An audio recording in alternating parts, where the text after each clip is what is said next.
Ano ginagawa niyo?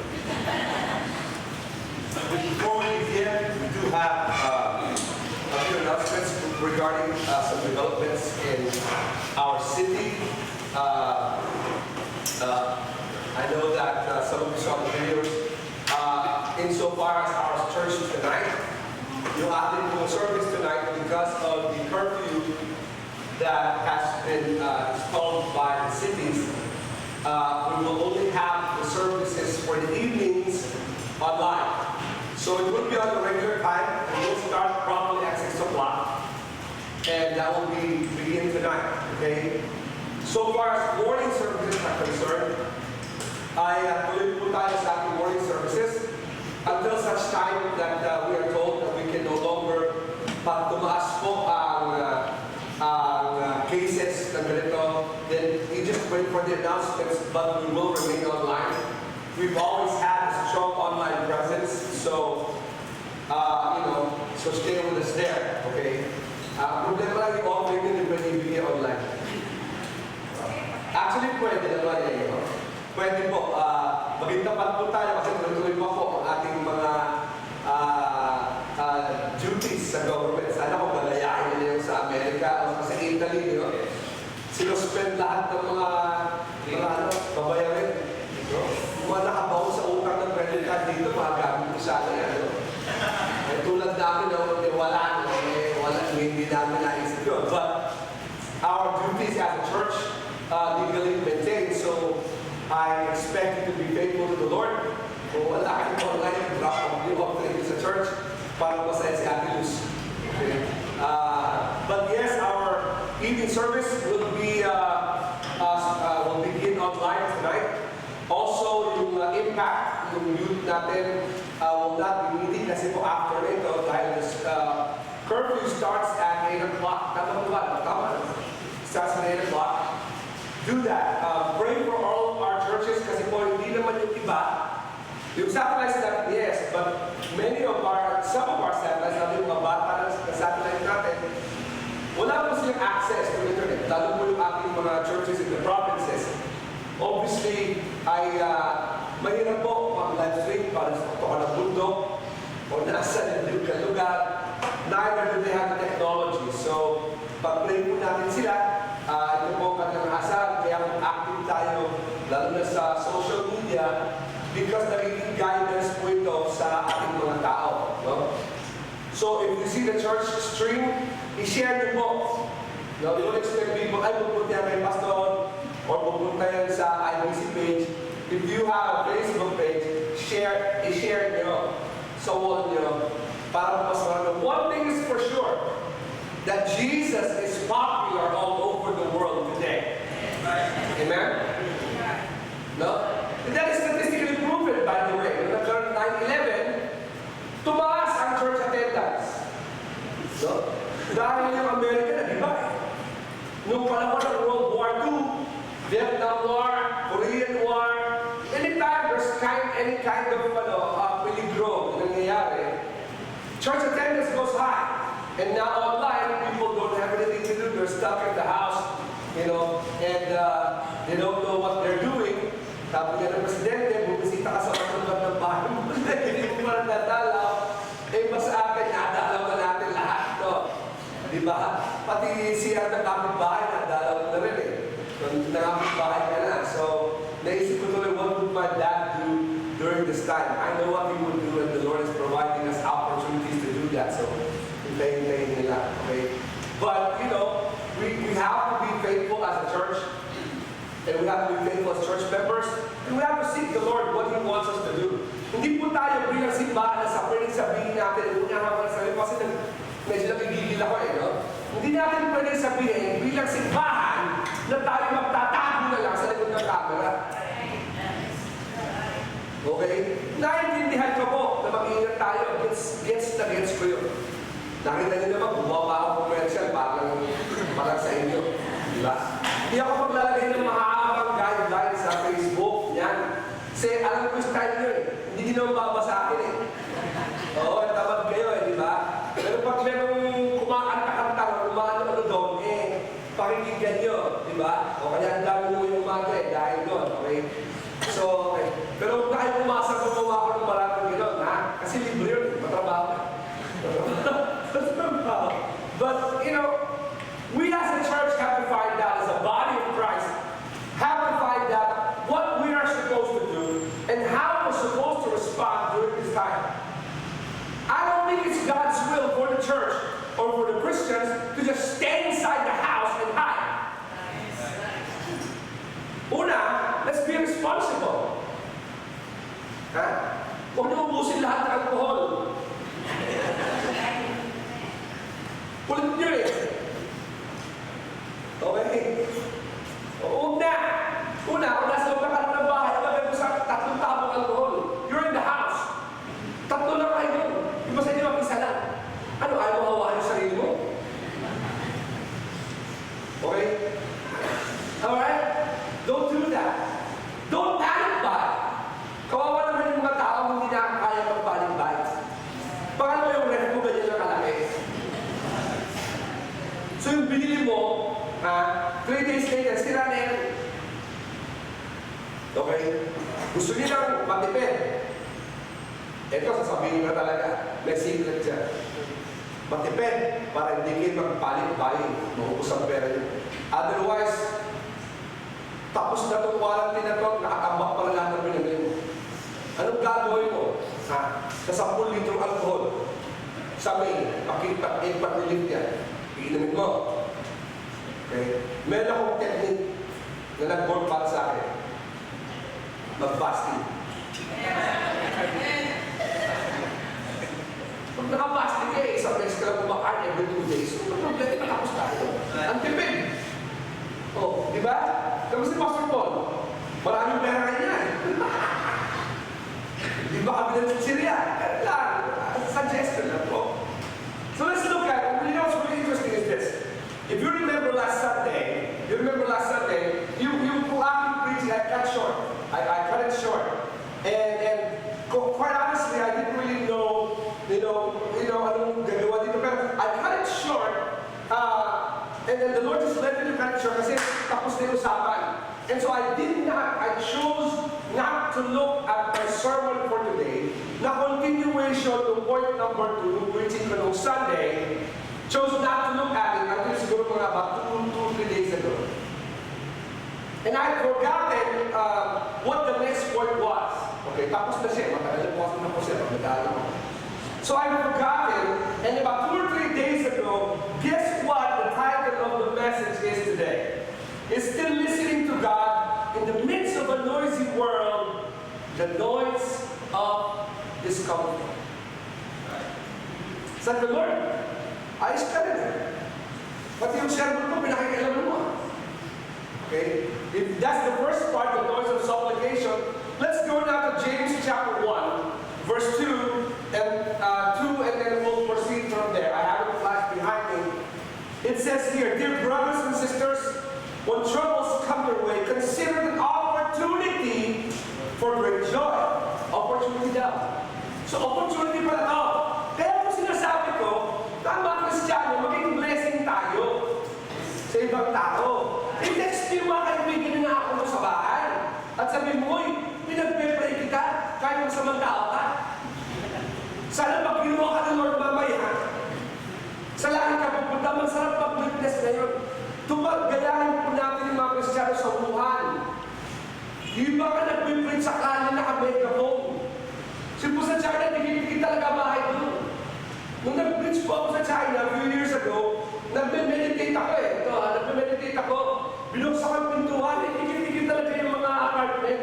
As in, ganyan. So ako naman nakakita ko, black. Nakakita ko, Lord, mag-preach ako in a few minutes. Talagang ganyan ang tending ko na. Nakamula, nakatawa. Libo ng umaga, ito yung buong mga Lord, ganyan. Bilang pansin ko, tumayo yung tao sa harapan ko. Alam mo yung nag-iisip ka, mga lalaki nakarealize ito. Yung nakatingin pero hindi nakatingin. May tumayo sa harapan ko.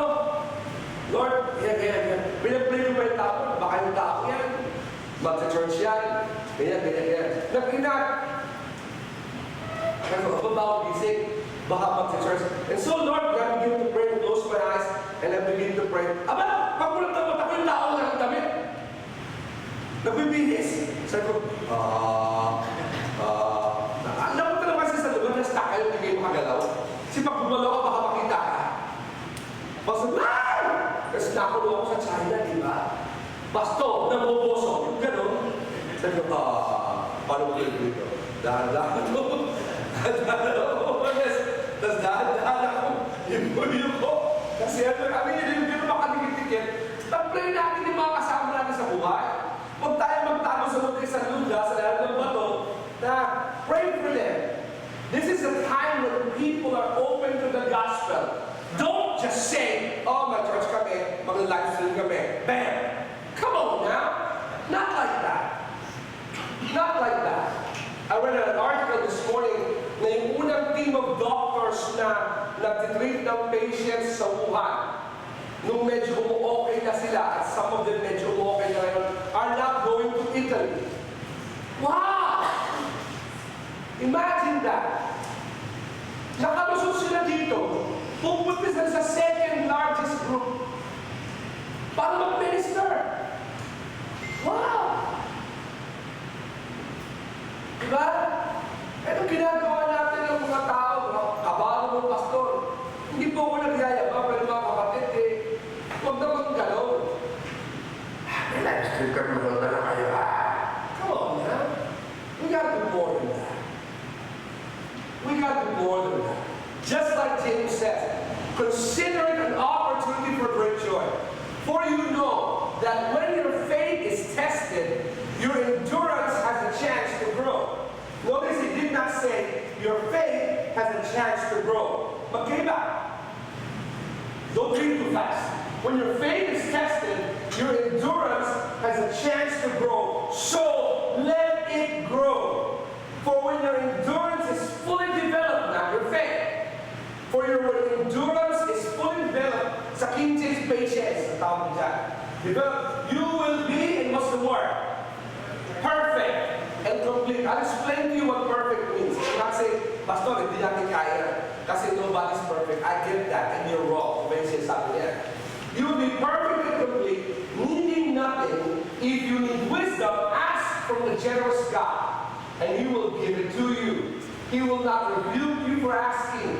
But when you ask Him, be sure that your faith is in God alone. Do not waver, for a person with divided loyalty is unsettled as a wave of the sea, blown and tossed by the wind. Such people should not expect anything from God. Let's go to verse 12. God blesses those who patiently endure testing and temptation. Afterward, they will receive a crown of life that God has promised those to love Him. Dear Father, give us that wisdom this morning. Give us that love this morning. Give us that compassion this morning. Forgive us, Lord, for being selfish. Forgive us for being self-serving. Patawad mo, Panginoon, kung minsan ang naisip namin ay ang aming sarili na makalalaman. Sa gitna po ng kagulong ito, napakadali kong yun lang isipin na. But Lord, you place the church and the Christians in our families, in our lives, for such a time as this. Help us to be the Christos, followers of Christ during this time. Help us, Lord, to listen to you in this noisy world of discomfort. In your name. You see, a few things that we need to understand pag pinag-usapan po natin ang mga bagay nito. No? We have at court a noise of discomfort. When we talk about the noise of discomfort, that's an interesting aspect kasi the world is always after discomfort. No? Parati tayo, we long to be comfortable. Tama? In fact, kagabi nire-arrange ulit ang sila after ma-rearrange ulit. Pinagtrabaho na ng mga bata, nire-arrange pa ulit. Bakit? Kasi we want you to feel secure and comfortable in what you're doing. We don't want you to be that's the kind of world we live in. And there's nothing wrong with discomfort. Pero, we always look for a sense of comfort. Tama ba? No, we don't look for discomfort. We don't wake up in the But you know, I also understand that sometimes God wants you and I to be uncomfortable so that we will be able to respond the way God wants us to respond. I'm telling you, if you're trying to be healthy, exercise is not comfortable. I don't care if I become exercise. I mean, I love exercising, okay? But it's not comfortable. Mas komportable mo kung sa TV, on your Netflix, kumakain ka na kung ano-ano, pahiga-higa ka lang. That's comfortable. Tama? That's comfortable. In fact, people pay for comfort. I remember na punta kami dito sa isang nagagala lang ng kapatid, magpipinsan, and we went to this place in Shangri-La. Medyo mababa, ganito mag-sales. Kaya, tingnan mo to, meron siyang metal ball na ganito, pinatalbog niya sa kutsyon. Tingnan mo sa sobrang memory nito, hindi tumatalbog ang bola. Ganda! Ito po, unang pala, hindi may kutsyon. Drop the ball, hindi tumatalbog yung bola, nagsusok lang, wow! Sabi mo, grabe naman yan, yan ang comfortable. Gusto ko yan Tinanong ko magkano ba yung kutsyon na yan? Sabi niya, ito po na sir, itong una. Yung una niya, sir, magkano? Sabi ko sa kanya. Kau know, that pillow is 15,000 pesos. Tinan mo sila, akin mo yung bola. Binagsak sa unan. Bam! Pwede tumalbog, it didn't bounce. It just, nag-sink in. Isipin mo, sir. Ito panahon na, 280 pounds ako.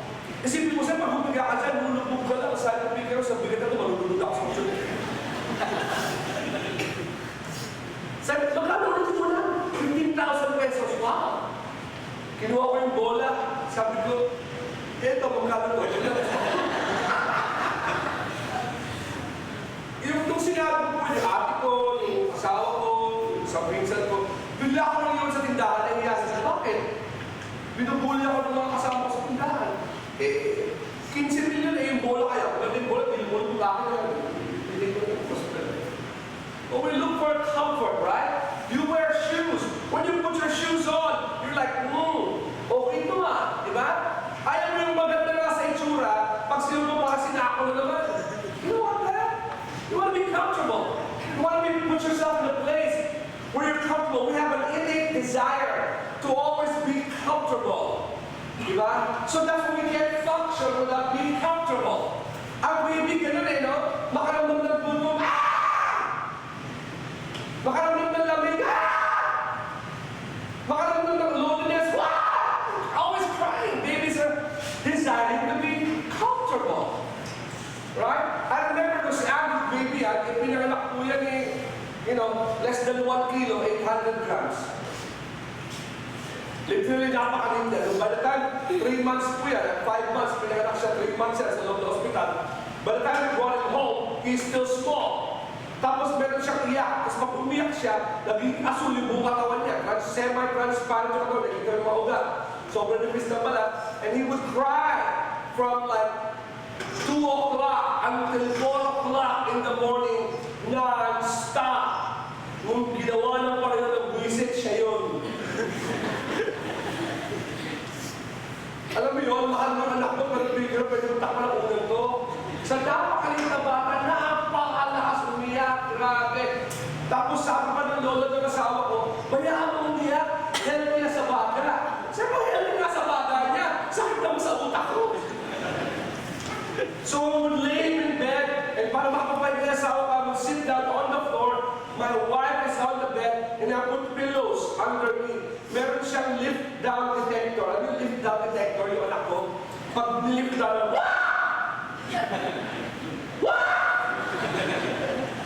I'm serious, I'm not exaggerating. Pag naramdam na lumatak na gano'n, nag-a-alarm.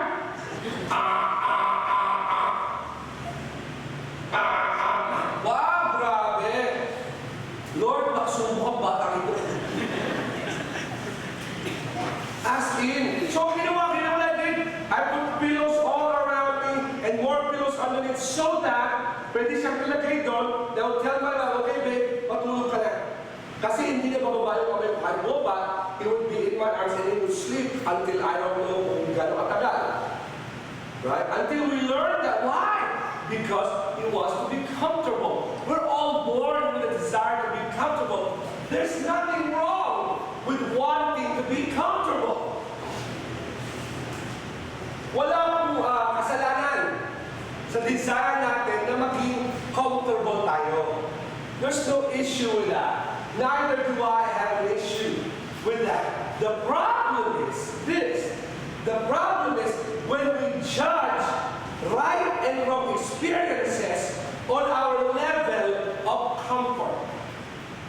Ulit, ang problema po natin ay kapag po tayo ay nagdi-decide kung tama o mali, kalooban ng Diyos o hindi, ang sitwasyon natin ayon sa ating level ng comfort. Pag ang nagiging ating pinagdadaanan ay yung level ng comfort natin, may problema tayo. No? But that's why I hear Christians say this, and I don't mean to be mean to you, but most Christians sometimes will say this, I know this is the right direction because, Pastor, I have peace. I have peace about it. Okay, I don't mean to be hurtful to you this morning, but your peace and my peace is the worst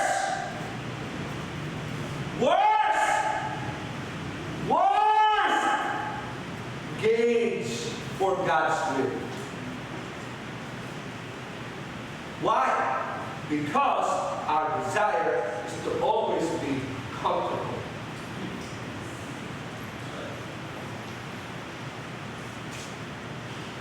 Ay, okay ako dyan. At peace ako, Pastor. Uy, teka. But you see, the natural man hates the things of God because they're foolishness to him. Yung natural na James, ayaw ng kalooban ng Diyos.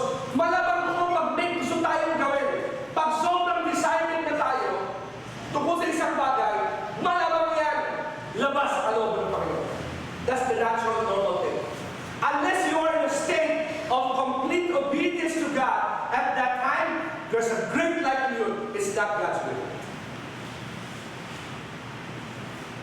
Kasi bakit po? Kasi po, we have a desire to be comfortable all the time. Pag kami nakita kang bagay, isang sitwasyon, ang unang antimaluhan, okay yan. Kasi palagay lang po, teka, magunos dili ka. Search the Word. Yung pinagagawa ba ng Panginoon sa'yo, is it according to the Word? Is it consistent according to the Word?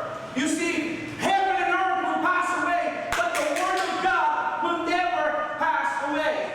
It's just as simple as that. Only the Word of God is consistent. After you search the Word, seek the Holy Spirit. Kaya nga, listening to God What is the Holy Spirit saying? And then get wise counsel. Bible says in the multitude of counselors, there's safety. Kung ang decision-making mo lang ay, it will be good for me, it is beneficial, it will take care of my future, it will do this, ay kapatid, teka. I have issues with that. Why? You can search the scriptures all you want. Okay, I'm going to get pastor. Sige, fine. Search the scriptures all you want, but majority, if not all the time, the will of God is revealed in great times of discomfort.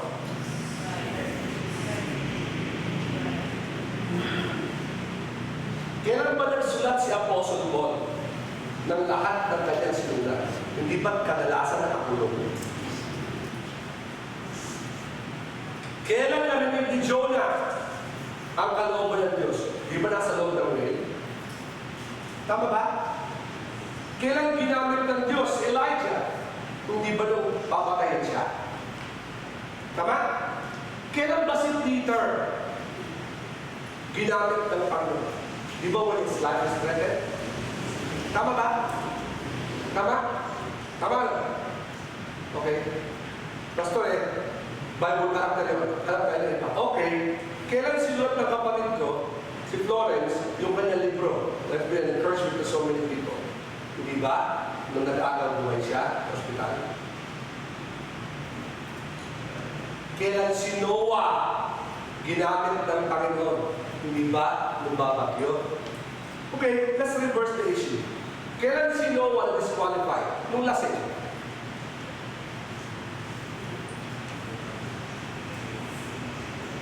Kailan si Peter nagmura? At tinanggi ang Panginoon. Di ba nung papainin ng kamay? At malayo sa Panginoon. Kailan si Elijah nagalit kay Lord? Kung nagtatago siya sa ilalim at nasa alon. Galit siya sa Panginoon. Kailan si Jonah sumuway sa Panginoon? Nagtago sa bangka? Tulog. Tama? Need I rest my case? Yes, I can. You see, that's what I'm saying. You see, when we judge right and wrong based on our experiences or level of comfort, ito ang result. The result is often a negative outcome of life and a lost purpose for suffering. Pag ang pinagbasihan mo sa mga pangyayari ng buhay mo at kalooban ng Diyos ay kung gano'ng kasarap ang pakiramdam mo, ay na mangyayari. Bira naman, Lord. Naglilingkod naman ako sa iyo. Ba't naman nangyari ito? Bira naman, God. Ba't ako may sakit? Yung kapitbahay ko, walang pakialam. Ako nagkasakit. Naintindihan ko naman po yung bilang tao. I've had many questions in my life before. I've had many questions in my life. If you know me and what we've gone through, you know we have questions in our life. I totally get that. I'm not saying bawal magtanong kay Lord. Tatay mo yan, magtanong ka. Okay? Pero para pag magwala ka, hindi siya affected, promise. Yung mga anak ko, una, bawal yun. Pag nagwala, pag nagtantro, unfathomable sin yun. Pero pag nagwala ka, I'm not affected. I still know who I am. I'm a father. Gusto mo ko lang, bala ka sa buwan mo. Pero kung gusto malaman kung anong gano'n ko sa'yo, usap tayo ginawa. That's why when Christians go through that, and that's what happens to them. Now, I want you to consider the premise, because it's really important here. Pag hindi natin mabuti yung premise, let's consider the premise, okay? Now, notice what it says. If we go back, it says, consider it, because the testing endures. Now, the word test or trial is from the Greek word dokimon, which means to put to the test in order to accomplish an intended goal. Tested. Okay? Pag nagkaroon po tayo ng pagsubok or discomfort, hindi po tayo nagtitripan ng Panginoon. He doesn't have a malika, a barkudal in heaven, and He's poking needles at you. Okay? Hindi po kayo pinukulam ni Lord. When the Bible says you're being tested, testing and trials has to do with to test and to prove in order for it to accomplish its purpose. Sinusubok. If you look at your clothes or anything of quality, pero sticker yan, inspected by number 9. One day, hanapin ko yung number 9 na yan. May number, may sticker. You know why? Because that person who's been known by his number is supposed to run the test based on, if you are in a company, it says, ISO 2,000, ISO 9,000. Merong standards. Ibig sabihin, pinadaan sa standard testing, and dahil may sticker, that means it's proven. When God allows us to go through discomfort, when we are tested, He's not testing you to be cruel. He's testing you because He's trying to arrive at a desire. He's trying to arrive at the desire. When trials and discomfort come from God, His testings produces endurance. That endurance makes us into the person that God designed us to be. Now, wait, disclaimer. If you are going through a bad time, then that bad time is a result of your bad decisions, that's you. That's not God. That's why I always say Christians live by grace and mercy. Magkapatid yan. No? Talaga, Pastor, hindi ko natin kami bahayan. Sa Bible. No? Pag sinabi natin grace, ibig sabihin ng biyaya ng Diyos. Ang kanyang pakikitungo na ginagawa niya na hindi natin deserve, but He does. That's grace. When God gives to us even if we don't deserve, that's grace. Mercy is awa.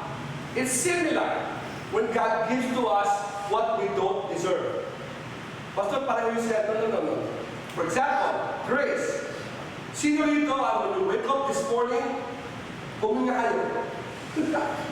Pastor naman andito ako ba o? Paano ko tama yung tabi mo. Ako, Pastor, di ba ako huminga? Sino kayo umaga? Okay.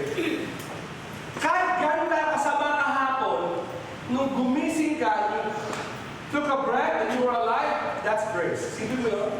By the Lord Kenuel. Kaya kasama mong tao, ginising ka ni Lord kayo umaga. Grace sa'yo, mercy kinanan. Now, mercy is this. The Bible says, ang kabayaran ng kasalanan ay the wages of your sin, because He's holy, is death. All of us should be dead by now. But God, in His great mercy, sent His Son to die for you and me. He doesn't give you what you deserve. Mercy. When you go through trial, and it's on you, bro, it's on you. Gumawa ka ng kalokohan, consequence mo yan. Maling desisyon, consequence mo yan. Pasalamat ka lang. Hindi niya pinababayaan that your entire consequences fall on you. That's mercy. Okay? You see, that's what we mean by the premise of going through discomfort. What do you mean, Pastor? Nakita natin yung word na perfect. No? Yung perfect po na yun, it doesn't mean flawless. In the Greek word, the word perfect does not mean flawless. It is teleos. It means to a full completion according to the design. Stop. Stop na. Right here. Yung sinabi that you might be perfect, lacking nothing, God is not saying gusto ka niya maging perfect. Okay? Okay? Tignan mo yung katabi mo, sabihin mo kahit malayo siya yung umagat. Okay? Okay. Nakita mo bumukha niya, alam mo na kagad, hindi perfect na kinahapon doon. Kasi kung perfect, ba't ganyan na mukha niya? Pastor, hindi po na amiminingan niya, nag-worship kanina, talagang ibang sumento yung sumabi sa akin. Sabi, magbira. Coronavirus ata yung tao ko. Nasa email lahat, nasa buwan na lahat. Ha? That's what I'm saying. Na, obviously, hindi perfect ang goal ng Panginoon na flawless. That's not what God's trying to arrive at here. But what God is saying is perfection is, God will allow discomfort to happen in my life and in your life with the view of you and me accomplishing His perfected design for your life. That's why I keep saying in this pulpit, you can't decide for yourself. Anong gusto mo? Anong gusto mong gawin? What is perfect for you? Sino ka? You don't know God's design. Ito lang alam ko eh. Listen, the farther you are in the way you live and make decisions according to God's design, the farther you go away from God's design, the harder the perfecting process will be. The harder. Bakit? Layo mo eh. Yung daming sinisin ni Lord sa buhay mo, ang kulit mo eh. Kaya maraming Kristyano, wala nga lang katapusan ang kanilang perfecting state. Hindi na napahinga. Bakit? Alis na alis. I used to have dogs, 50 dogs. 50 dogs. 55 na at one time. Ano na, Pastor? Yes. But there's a choke chain. Meron akong pang-frame choke chain. Kadena yun. Hindi po. Ang choke chain, manipis na chain. No? Maingay sa tenga nila yan. Pag yung aso, nalakad kami sa mali, mahugulat siya. It's a reminder. Mali ka. No? Now, pag makulit ang aso, he will pull against the chain. And he will pull hard against the chain. Guess what happens? kasi he's pulling hard. Then you will know, don't pull. I'll snap, then he'll break. And when he learns not to pull and relax, then we will adjust him. Good boy, let's go. Then we go jogging and running because he's not pulling. Many Christians are that way. You're always pulling against the chain. And then you wonder why you're getting choked. And God's saying, I'm not choking you, son. I'm just here. I want to walk with you. You want to run ahead of me. Inunahan mo ako eh. You see, listen. Sometimes, listen. Sometimes many Christians don't want to follow God even when they're hurt. Kung nasaktan ka sa buhay, gawa ng ibang tao, sometimes we don't like to follow God even though we know we should go a different way. We don't like that. You know why? Kasi we like being hurt. What do you mean, Pastor? Gusto natin yung nasasaktan tayo. Gusto natin ikimkim yung sakit natin. Ano bakit? Because listen, because we use our pain and our hurt as a license to hate. Kapag ayaw natin bitawan yung ating sakit at sama ng loob, nagiging lisensya ito para tayo maging mapanakit sa ibang tao at makaganda. We like the pain. We like the torture. We like feeling how we were betrayed. We like feeling how we were hurt. We like feeling how we were traitor. We like feeling that this person, that person did that to me. We like it because it gives us license to hit back. And the Holy Spirit is trying to heal you. The Holy Spirit is trying to instruct you. The Holy Spirit is trying to teach you His ways, but you don't want kasi mas enjoy mo kasi may license ka para magalit sa ibang tao. And that's why many Christians filled with the Holy Spirit live every single day of their life bitter and angry at people and sometimes God, undirected by the Holy Spirit. Kaya maraming Kristiyano, lahat ng sakit meron. Kahit wala sila doon, pinipilit nilang meron. Hypochondriasis. Dahil yung pasyente ganyan dati. Nakita mo ang Kristiyano ganun? Pag nakita mo, parang nagkaroon na sila ng coronavirus, pero wala ka naman coronavirus na mga panahon. Hindi nga. Meron akong AIDS. Talaga, AIDS doesn't matter. Have you ever seen Christians like that? Napupunta sa emergency room. Napupunta kung saan-saan. Wag na wag! Makakarinig na may sakit. Napupunta. Hindi para mag-comfort, para sabihin sa may sakit. Pero hindi ako natin.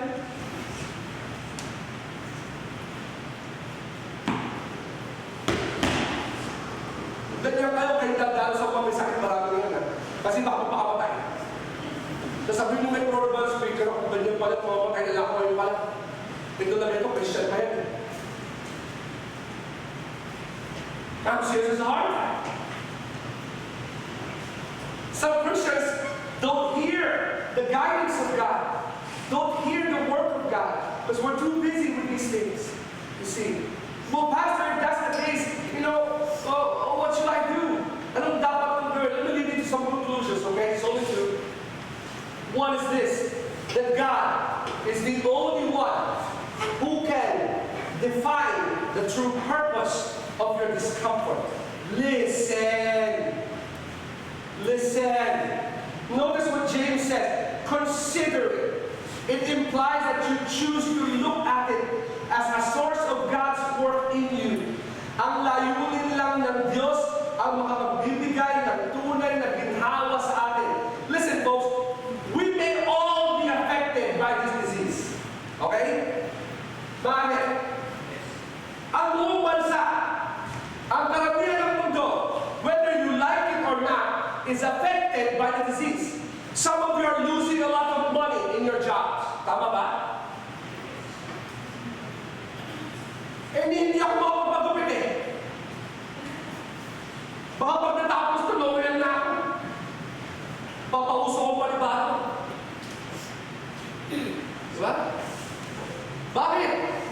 Eh, paano po ako mag-ilugpit ang tayo?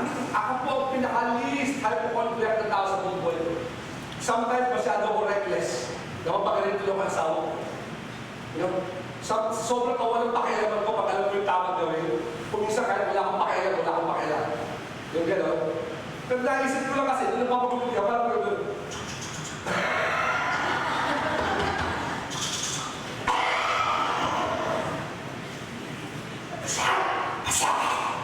Pasensya ka na.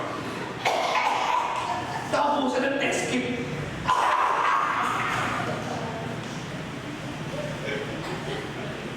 Oh, Lord. Baka na-apple cut na ako ba na tayo matapos?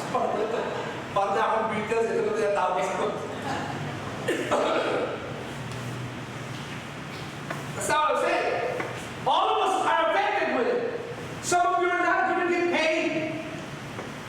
Kasi no work, no pay. Some of you, after ilang buwan o 1 month, kahit gusto magbayad ng company sa'yo because they are invested. Wala silang pagbayad. Sabihin sa'yo, sige, naubos na yung cash deposits natin. Di ba magkali yung sweldo mo? O ganito, kumuha 3 bangko. By the time 2 months are over, dahil mo ng bangko sa bahay. O rin kahit ng bayan. E paano ka lang bolang? Ano ba siya masahe? O kita mo si bolang doon. Pasensya ka na, wala na tayo pambayan. Masahin na lang kita.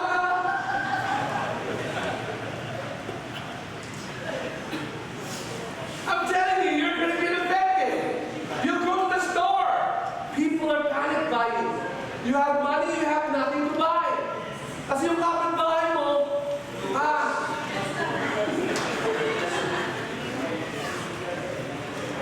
parang yung pinosper yung mga sensor, ganyan ko rin yan, pinapasok ko lang.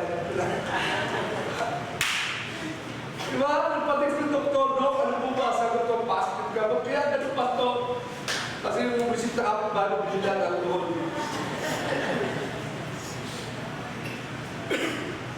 Listen, okay? I'm done.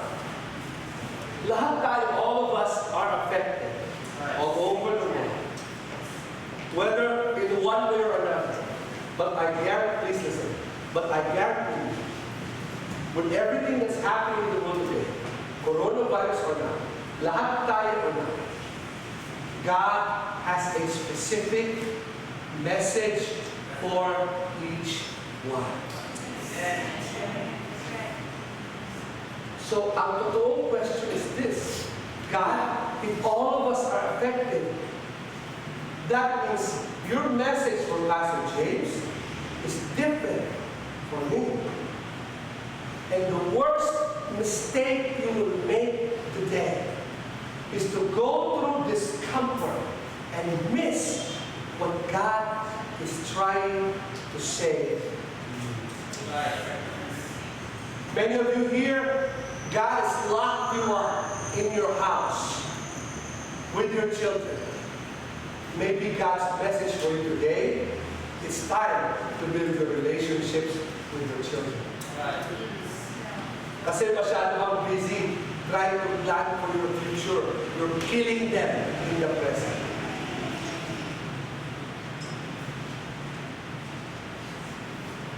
Maybe some of you here today, it's time for God to tell you, it's time to work on your marriage. If you think this virus is bad, there's something else coming in the next year or several years. Hinahanda na kita ngayon pa.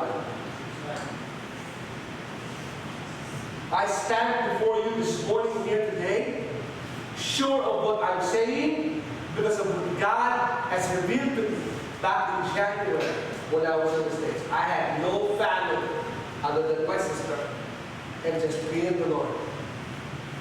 God quarantined me before He quarantined all of you. Sino po kwento ang pagod tungkol sa church at sa mission? None of them belong to this church. Listen, because only God can do that. You see, sometimes God has to turn your life upside down so He can turn it right side up. Minsan, kailangan balikan ng Panginoon ang buhay natin para may tama ang pagkakatayo ng buhay natin. Sometimes God is to turn your life upside down. Take you out of your comfort zone. Because kung hindi ka niya aalisin doon, kung hindi mo maririnig yung gusto niyang sabihin sa'yo. Some of us, God is taking away your job because you're relying too much on your job before you rely on Him. Some of you, God is making your money absolutely worthless because He's saying, anak, that money is from me. Some of us are doing everything else, busy with everything, except getting busy with our walk with God. It's time for God to start turning things around. Because sometimes He has to turn your life upside down so it can be right side up back.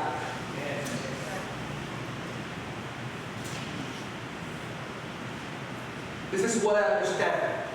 There is no better feeling or assurance than to be in the place where you are sure that God is at work and His purposes are fulfilled. Walang mas mainam na lugar kaysa gitna. Sa gitna ng kahirapan, ang Diyos lamang ang makikita. Doon natin makikita ang ating kapayapaan. If you go back one slide, I put a last line there. And I said, God perfects people for His perfect blessings so that they will become perfect blessings to the people around them. Atas ka lang one slide. God has to do that. He takes perfect people so He can perfect you. There's an important word, and with that I'll close. No? Yung word na perfect, that you might be perfect. Perfects people. Yung tayo po mga ako. God perfects people for His perfect blessings so that they will become perfect blessings to the people around them. Perfect blessings. Pastor, what do you mean by perfect? I don't understand the word perfect. I don't understand that, Pastor, that word perfect. As I said kanina, perfect according to God's design. You see, when God allows us to be like that, pag nagawa na, then you will be the perfect blessing to your spouse. You will be the perfect blessing to your children. You will be the perfect blessing to your church. You will be the perfect blessing to your situation. You will be exactly how God designed you to be where you are. When God is done.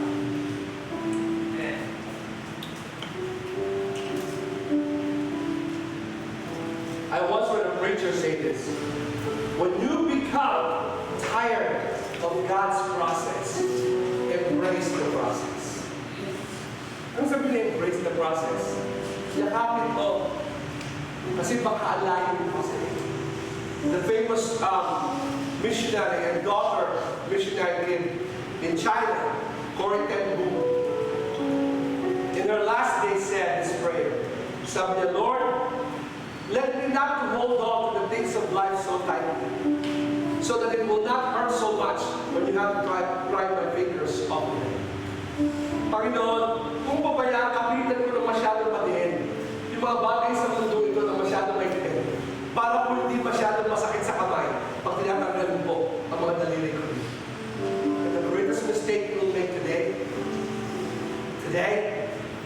is to leave this church, in this place, not learning to listen to God in your current situation and not getting guidance from the Lord in what He wants you to do.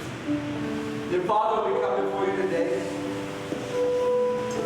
We praise you, we thank you, we honor you. I pray, dear Lord, Panginoon, that you would take this situation today. And I know all of us are practically in the same boat, pero Panginoon, bayaan mo, Lord, na maintindihan namin, even those who are listening live, I need you to understand wherever you are, that the greatest mistake you will make this morning is to listen to this message and miss what God is trying to tell you. Father, teach us then in that moment, in our current situations. And let us be guided from you. As we listen this morning to music, would you pray with me? Some people, Lord, ito pinagdadaan, I don't know where you are in your life today. Pero Lord, ito, kung muna isipin ng ibang tao, Lord, ano po ito? What are you trying to teach me?